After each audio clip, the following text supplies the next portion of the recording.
The final debate of the 2024 presidential cycle just wrapped literally maybe 30 seconds ago, and I just sat down right here to give you my initial first reaction before the newsletter gets it, before Twitter gets it, before anybody else gets it. Right here, you are getting it on the podcast. Do not miss it. My VP debate reaction exclusively here on the Brilyn Hollyhand Show. Until July of 2017, I just turned 11, and I said, if the adults are going to do something, I'm going to have to step up and do something.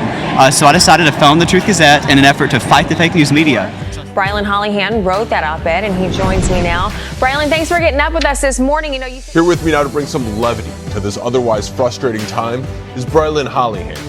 As a teenager from the Truth Gazette, and he's gotten some pretty big names. One of those upstanding young men and women who are taking matters into their own hands in the media world, 15-year-old Brilyn Hollyhand. Brilyn Hollyhand is the co-chair of the RNC's inaugural Youth Advisory Council. Brilyn, that is probably the nicest introduction I ever got. I've got to tell you, I'm impressed. I wish that other reporters around the country were as smart and talented and knowledgeable about the issues as you are. Oh, thanks for having me, Brilyn, and thanks for your almost 5-year incredible success with the Truth Gazette. Good for you. How bad the country is. So I think the American people have realized that when they elected a clown to office, this is the circus that was to follow.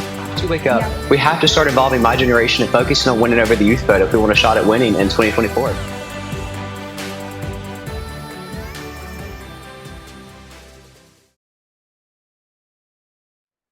What's up, America? I'm Brilyn Hollyhand, host of, you guessed it, The Brilyn Hollyhand Show. Thank you so much for tuning in to another week's episode of an exciting conversation leading up to the 2024 election. Now, as of the taping of this episode, we are officially 35 days away from November 5th, Election Day 2024, and literally maybe 30 seconds ago, the vice presidential debate, the only vice presidential debate of this cycle and the final debate of this entire cycle, just wrapped up. I sat down straight into this seat. I've written notes throughout the debate that I want to talk to all of you about. I want to have a conversation tonight about what went good in this debate, what went bad in this debate, my favorite moments that I highlight, how I think this debate will affect the outcome of the election, if it will. We'll talk about it. All of that on today's episode. But before that, I just wanted to say thank you. Thank you for your continued support. As we've said, over the past 3 weeks doing this show, talking about the election, I couldn't have done this entire journey over the past 7 years, starting at the age of 11, if it wasn't for each and every single one of you. So thank you, thank you, thank you for all of you that have tuned into the episodes the past few weeks in the campaign trail.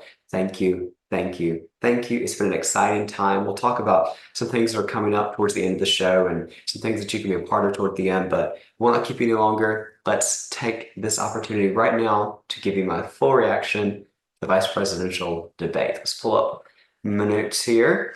And let me start out by saying that by far, this was the best debate. By far, the entire cycle. Primary debates, presidential debates, VP debates, all of them. This by far was easily the best one. And second of all, it was a bad night to be Tim Walz. A rough night to be the governor of Minnesota because he really didn't perform as bad as Joe Biden. This isn't something that's going to kick him off the ticket, but by no way did he make himself a national name in a good light. By no means did he, instill confidence in the Harris-Walz ticket. In no way did he necessarily even win any voters over tonight. And that's what we're going to talk about tonight. Now, J.D. Vance, on the other hand, impressed not just Republicans, not just his doubters, but I think the entire nation. I think tonight J.D. Vance punched his ticket to be a candidate for president in 2028. We'll talk about more of that later today, but let's go through some notes I jotted down throughout the night. These are unedited, literally my chicken scratch as I wrote them down as the debate was happening. Let's start out with the very first comment by J.D. Vance.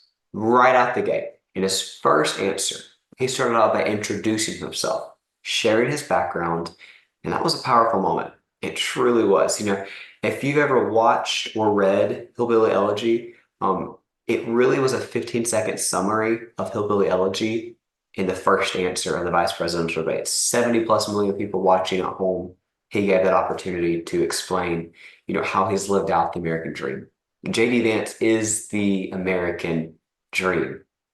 I think that was a powerful opportunity right there to bring across voters, to be able to explain that the American dream is still attainable. It's at the brink of going extinct if we continue down the path that we're going down with tyranny. But the American dream is still attainable and it's possible. He is a beacon of hope for that, and that was a really cool opportunity. I've shared this story a few times, but I'll tell you that I have heard about Hillbilly for years since it came out. Never read the book, never watched the movie. I met JD Vance the day that he was nominated to be vice president. We were in Milwaukee together. I was in the green room with him while he was getting hair and makeup to go on Sean Hannity's show the night that he was picked to be the nominee. And I was coming out of the green room from an interview. We literally bumped into each other, and I just something clicked. And we had a quick conversation about the youth vote, grabbed a quick picture, listened to his speech that Wednesday night of convention week, and then on my flight from Milwaukee to my next speech the next day, I watched Hillbilly Elegy on the plane, and I've got to tell you, it was powerful. It really was powerful, and it moved me. And I think that his story, right out the gate, the first answer of the night, moved a lot of Americans, making him relatable, making him humble. The left tried to brand him as this weird character. I think JD Vance dispelled all of those rumors tonight, and very clearly is something that's going to be taken out of their attack arsenal. Weird is not JD Vance. The American people know that, and he proved that tonight.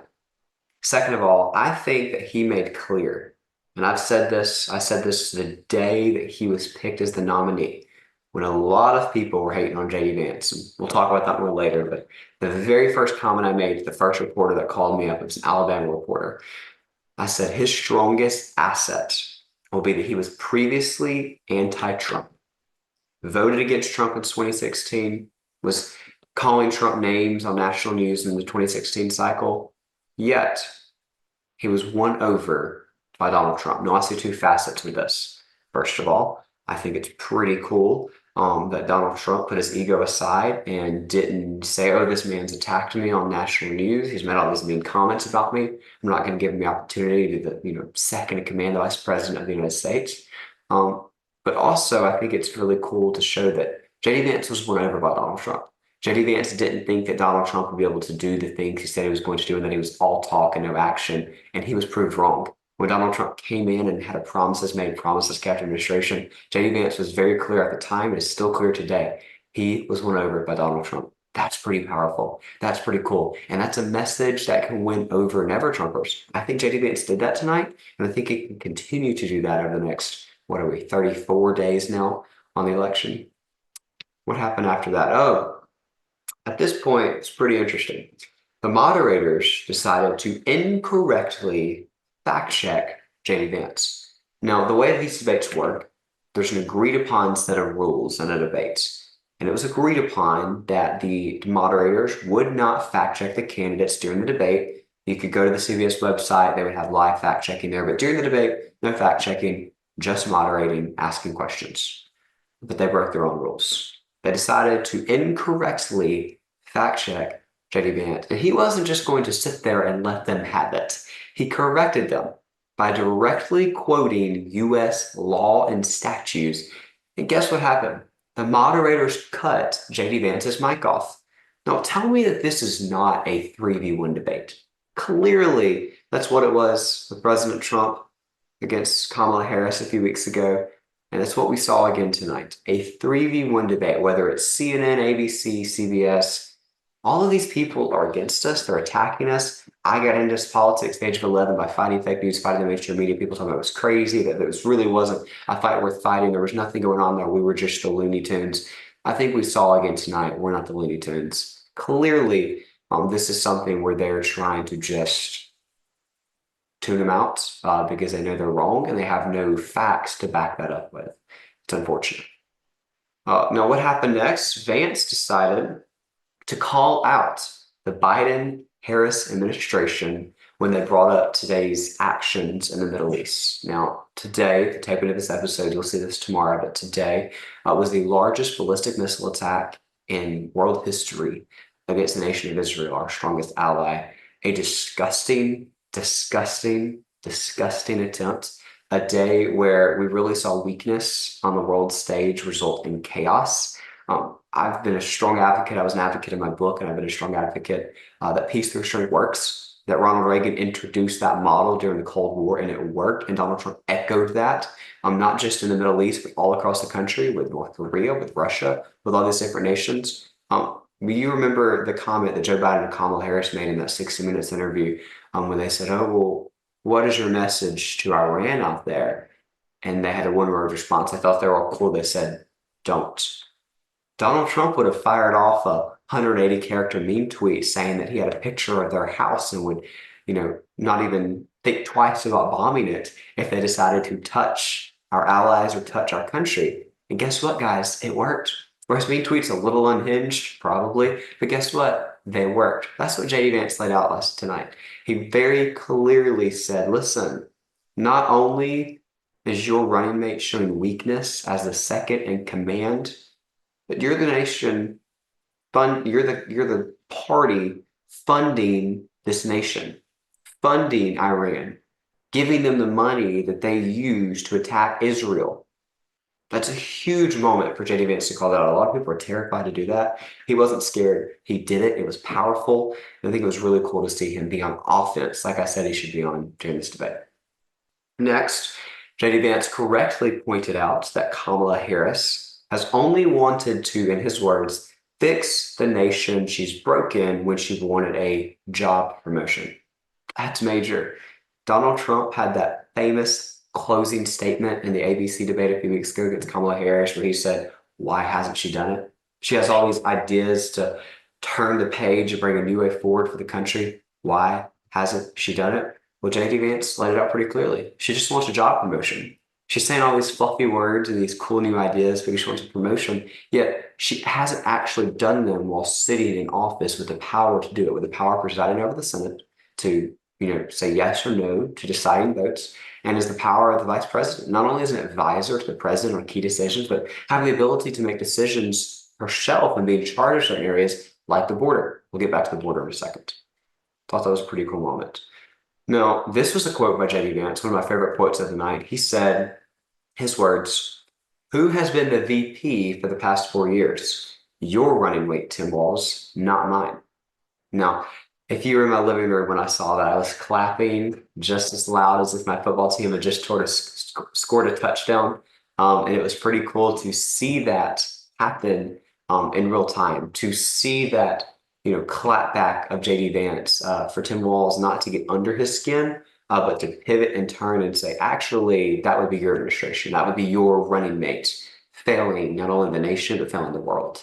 Another quote of Senator Vance was, Governor Walz can criticize Donald Trump's tweets, but peace through strength works. He's spot on. Exactly what I just said. Peace through strength works. It worked in the Cold War. It's why the Cold War remained and died out as a Cold War, not a hot war. It's the reason that Donald Trump got us into no new wars in his 4 years in office. Yet in the 3.5 years that Kamala Harris has been second in line of the presidency, I can't count on one hand the amount of international conflicts we've gotten in. That's sad. That's really sad that young Americans like myself are growing up in a country like that. That we're becoming voting age and drafting age in a country like that. Bravo. Kudos to JD Vance for calling it out last night. Now, in the second topic of the debates, they didn't talk about, the strike going on right now with workers in the ports. They didn't talk about economy, crippling everyday Americans. They didn't talk about the open southern border. They didn't talk about the crime crisis in the country. No. CBS decided they were going to talk about climate change. Yes, you heard me right. The second topic in the vice presidential debate, 35 days out from election day 2024, was about climate change. Well, JD Vance took this opportunity to lay out a clear plan to flip the question on its head and say, here's why America should be energy independent, and here's why Kamala Harris's policies have led to more U.S. energy creation in China. China, a place that we've learned that Tim Walz is very familiar with, a place that he's been 60 plus times, a place where his worst moment of the night was being pressed on a visit to Asia. We'll talk about that in a second, but I thought that was a pretty powerful moment to pivot there. to not get upset or flustered or frustrated by talking about this climate change trap that they attempt to put JD Vance in by saying, oh, do you deny climate change? By saying, actually, what I do think is important is energy independence for a nation. Not only does that help our economy, sure, it cleans up the air, and it also just makes American jobs something that we all need desperately here in the country. The next moment after that, Walz attempted to claim that Harris is all pro-border in the past few weeks and months, but he overlooked the fact that she ignored her job securing the border for the past 3.5 years. So he made the comment that look at Kamala Harris's recent trip to the border in the last week. Look at her recent social media posts of talking about border security. Well, guess what, Tim? Guess what, Governor Walz? She realized there's an election in 35 days. She realized this is a losing issue for her, so she's trying to pivot. But guess what? It's too late. The American people have seen through this. It's far too late. Next, another rough moment for Governor Walz. He used the quote, being a good soldier, in one of his responses. And immediately I sat up straight and turned to the person sitting beside me and said, no way, the same guy who abandoned his platoon when it was time for them to deploy is lecturing people about being a good soldier. Well, that's Governor Tim Walz in the vice presidential debate, telling people about being a good soldier. Maybe you should look in the own mirror. Then, I think this was by far the worst moment of the entire night for Tim Walz. By far. It's going to be playing on a loop on mainstream media for the next few days, or as long as they cover it. We'll talk about that in a few moments. But a rough, really brutal moment for Tim Walz when he was pressed on saying that he was in Taiwan the day of the independence, the day of the famous freedom images of the square and the tanks rolling in. He claimed in countless interviews as recent as 2019 that he was there that day. Coming to find out, the governor was here in America and actually in Nebraska. Now, I don't know if any of you have seen a map before, but Nebraska and Taiwan are not very close, not somewhere you could be within the same day. CBS, I'll give him credit for it, actually called him out on this. Read out the quote of him claiming he was there, then read out the proof that he was actually in Nebraska, and to Governor Walz, what is your response? Now, instead of tucking his tail in and saying, oh, I'm sorry, I made a mistake, he referred to himself as a, quote, knucklehead, and the story he gave was this. I grew up on a dirt road riding bikes, and sometimes I'm a knucklehead. That's worse than Kamala Harris's response to when she's pressed on her economic policy by saying, oh, I grew up in a middle-class family. Far worse than that. He later pressed on it again because good job on the moderators in this regard. They said, oh, but Governor, you actually didn't answer the question. And he came back and said, well, I did misspoke. Governor Walz, potential next vice president of the United States, just admitted on national TV to 70 million people watching at home that he lied to your face. 4 years, at least 5 years. The most recent comment was 2019. He's probably made this reference before, but at least for 5 years, he's lied to you, the American people, about a very simple thing, about a day that he's trying to associate himself with a trip that he wasn't on. It's just not going to work. It's just not going to work. Next, a really powerful moment. JD Vance decided to take several opportunities throughout the debate where he would say, Governor Walz and I both agree on this aspect of healthcare. Governor Walz and I both agree on this aspect of school safety. Governor Walz and I both agree on this aspect of international diplomacy. I think that was powerful.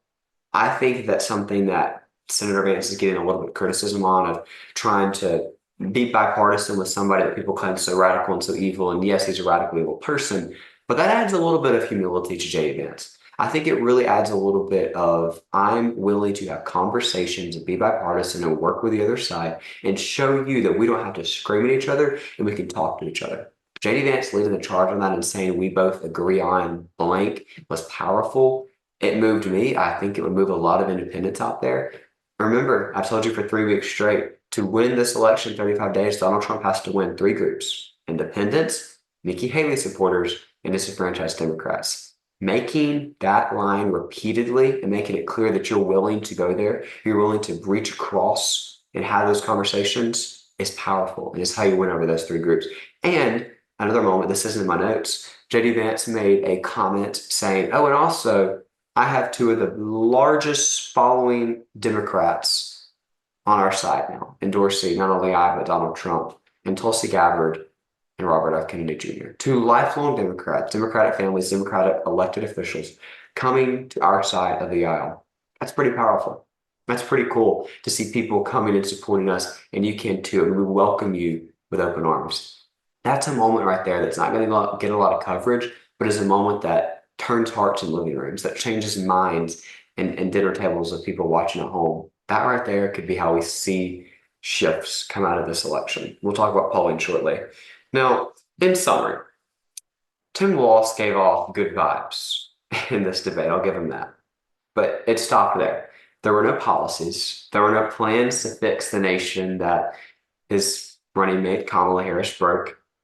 He sounded good in his opening statement, in his closing statement, but he was reading off a memorized script. It was clear. You could tell he awkwardly paused when he was trying to jog his memory on what he should say next. Very, very, very reminiscent to what we saw with Kamala Harris. Somebody who blundered that entire debate against Donald Trump on ABC, but she did a good opening and did a good closing, was those are things her team could prep her with and give her things to memorize. Any time that his feet were held to the fire in this debate, say specific policies or specific plans or defending his running mate, which is a really tough job, and he did a really crappy job at doing it, he failed miserably. But those opening and closing statements, he can read off the script. So at least, unlike Joe Biden, he can remember a script or read off a teleprompter. One good thing about the guy. The takeaway on JD Vance, a genuinely really good communicator, a good storyteller, a good conversationalist, a good person to sit and just have a down-to-earth, talk with. Kind of sounded like, your friend at a local meet and three, your friend sitting on the front porch of a Cracker Barrel, just having a conversation about frustrations, about how there's still hope, about how everything's going to be okay. Not somebody that you think would be a #1 New York Times bestselling author, not somebody you think would have a movie about his life, not somebody you think could be a venture capitalist, not somebody you think could be a United States Senator, VP nominee, just a good old guy from Appalachia just having a conversation with you. That's who JD Vance is. That's the JD Vance we saw tonight. That JD Vance, if he continues on the trail, can continue to bring a victory to this campaign in the next 35 days. Tim Walz, I'll give him credit for this, gave more policy details than his running mate has the entire campaign cycle. Were they good policies? No. JD Vance called that out. The moderators pushed him on a little bit. Not the best policies in the world, but at least he was able to explain them a little bit more than Kamala Harris, because she still hasn't necessarily explained a single policy standpoint. Just vote for her because it's a new way forward and you can flip a page. But you're flipping the page on a page that she's written because, again, current Vice President of the United States, whatever, that's a whole other episode. I will say this. Anybody out there who might be a little disenfranchised with Donald Trump, anybody that might not be the guy's biggest fan, that might not be the biggest fan of his personality, maybe you don't like his policies. I very rarely come across that. It's normally more of the personality thing. But regardless, you have an issue with Donald Trump. You've heard him for the past 8 years. You start to tune him out a little bit. Tonight, you got to hear a fresh, new JD Vance, who has the similar ideology, viewpoint, stances as Donald Trump, the exact same Make America Great Again, attitude towards saving the country, the same America First policy stances, but he's got a different way of communicating it. That's powerful. Tonight, I had hope not only for the country, and we'll talk about that next, but hope for the Republican Party. Hope that there's going to be a America First movement post Donald Trump. That was exciting to see. That was a bright spot in the night. JD Vance has done over 100 interviews since becoming the nominee mid-July. 100 interviews. How many has Tim Walz done? 1. A single interview on CNN, pre-recorded for 15 minutes with Kamala Harris sitting next to him. That was it. And it showed tonight. It truly showed that he's not prepared, cannot have conversations, can't explain policies, can't defend his record, can't defend his running mate's record, and can't talk to the American people without lying. JD Vance, did some debate prep, but was able to spend more time on the campaign trail in the past few days while Tim Walz was hunkered down in a bunker prepping for this with Pete Buttigieg as his debate coach because he's done 100 interviews, because he's had conversations, he's taken tough questions before. He's not just sitting on Fox News every day. He actually is going, and doing some of these more hostile interviews, these Sunday shows, these Dana Bash interviews with CNN, where he gets his feet held to the fire and comes out still standing. Unlike Tim Walz, who runs and cowers and lies, as we found out tonight. Now, post-debate, what happened? What was the reaction to all this? Well, as I'm walking in here to sit down and talk to all of you, I see on the screen that Tim Walz and his wife, Gwen Walz, went out to get pizza in downtown New York. Well, that's okay. That's fun. Congrats. Have a good night on the town. But he avoided the spin room and he avoided taking questions from the press. What was JD Vance doing? He wasn't getting pizza. He'll handle that later. He actually went and did a sit-down interview on a national news network and then did walk and talk questions post-debate in the spin room. JD Vance didn't hang the hat up and say, I've done 90 minutes of answering questions tonight from a hostile network. Let's go take more. Let's do follow-ups. Let's defend our record. Let's defend my running mate's record. He did that. Tim Walz ran and hid, got pizza, and flew home. That's that. And I think that should show you who the clear victor tonight was. Now, I think come noon tomorrow, when you're watching this, it'll be today. Tell me if I'm wrong or not. The media is going to refuse to continue covering this VP debate, and they're going to claim, this will probably be a direct quote of some of our friends on CNN and MSNBC, VP debates don't matter. They just don't matter. And this thing will be memory hold. They will not tell you about how bad Tim Walz did. They will not tell you about how good JD Vance did. They will not tell you about the policy conversations that happened because VP debates just don't matter. Nobody watched it. It's okay. We're not going to talk about it. Back to the Middle East. Back to the flooding. Back to the strikes. We're not going to cover the VP debate. No, there are more important things going on in the country and the world. I recognize that and agree with that. But they'll take an excuse to stop covering this because there's really no spinning it. There's really no, different takes on it. Their candidate did bad. Will he recover? We'll see. It's too late to take his name off the ballot. So it's a rough moment for them. But I will say this. And this is to conservatives out there. This is to conservatives who I sparred with in Milwaukee, Wisconsin, over dinner, over conversations in the corridors in the Pfizer Forum the week of the convention, who said, what in the world is Donald Trump thinking, picking JD Vance to be his running mate? He's inexperienced, he's untested, he has no personality, we know nothing about him, he's got no name ID.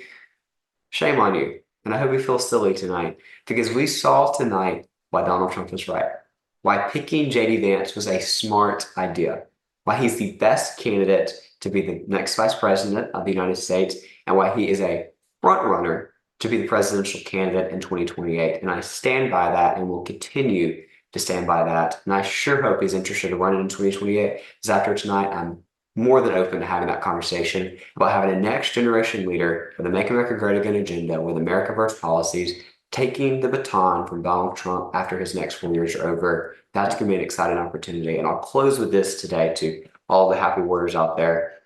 There's hope for America, not just because we have next generation leaders, but because there was a little hint of civil discourse tonight. And that little hint of civil discourse brings a lot of excitement for my generation, a generation that's never really seen civil discourse. You've only heard about it from our parents and grandparents. Pre-debate, I had an opportunity, one of those pinch yourself moments I talk about sometimes where I sit and look out and I'm like, how in the world did I get in this position? I got a text this afternoon from a mutual friend saying, is there any way that you could hop on a panel to speak to the Harvard Institute of Politics? It's about 350 students sitting in a classroom. Any way you could speak to them right before the debate? I was like, what in the world? This is the Kennedy Center, the Kennedy School named after JFK at the Harvard University. I know of going into the Lion's Den. I know from the Q&A we did post-panel that a lot of the people in the room disagree with me. And guess what? That's okay. But what we talked about in my Q&A maybe 2 2.5 hours ago, right before the debate started, is that we all agree that we need civil discourse. That what I say all the time, I talked about it last week on here, is we need to make America talk again. That we have to stop screaming at each other and start talking to each other. Tonight, we saw that. Tonight, we saw that leaders who can bring the temperature down in the room and have conversations are more effective and get the eyes and the ears of young people. I hope young people tune in tonight and get energized from this. And I think that this is an opportunity to inspire them to not only get registered, to get engaged, to bring friends to the polls. That's a powerful moment. That's how we turn the tides. So thank you so much for tuning in to another episode of the Brilyn Hollyhand Show. I am your host, Brilyn Hollyhand. It's been an exciting week. We've got a lot more to go. I will be speaking Thursday in beautiful Enterprise, Alabama. Senator Katie Boyd Britt is a very, very close dear friend of mine, and her mom is hosting me at her Republican Women's Club. If you want to go to that, you can go to brilynhollyhand.com/events. Also, I'm in the middle of my Get Off the Sidelines campus tour with Turning Point USA. The first stop was last week here in my hometown at the University of Alabama. Next Tuesday, I will be at beautiful Ole Miss. After that, UAB, then UAH, then LSU, then Auburn. Some really exciting places we're going to. If you want to go to any of those stops, go to brilynhollyhand.com again, /events. We would love to see you. It was really cool to see a packed room of 50 students on a Tuesday night when they could have really anything better to do with their lives. Having them in that lecture hall was really, really cool and inspiring. We want to continue to do more of that. We want to see more young people on the tour throughout this, opportunity to speak to all of you over the next 35 days to election day. The countdown is on, so make sure you're there. And also, a lot of you have been asking 2 questions. 1, how you can read more of my thoughts, and 2, how you can get a copy of the book. Well, you can do both of those with a copy of the book. You can read all of my thoughts in One Generation Away, Why Now's the Time to Restore American Freedom, my book that debuted at number 2 on the Amazon bestsellers list. Signed copies are still available for a limited time at brylynbook.com. That's BRILYN book.com. And if you want to continue reading fresh information every Wednesday morning at 9 a.m., I email out this newsletter titled What's Up America. It's really fun. It's really exciting. I just literally finished typing this week, so it'll go out tomorrow morning right before I stepped in here. And it's really, really fun. I want all of you to be a part of it. It's completely free. I get nothing from it. I'm just giving you something to read in the morning to get some more of my thoughts and insight. So make sure that you sign up for that, again, at brylynhollyhand.com. You'll be prompted as soon as you go on there to type in your email. Completely free. If you get tired of me, you unsubscribe, move on, it's okay. But I would love for you to be a part of the family with us. Thank you, thank you, thank you, Happy Warriors. Have a blessed week. We will see you next week right here on the Brilyn Hollyhand Show.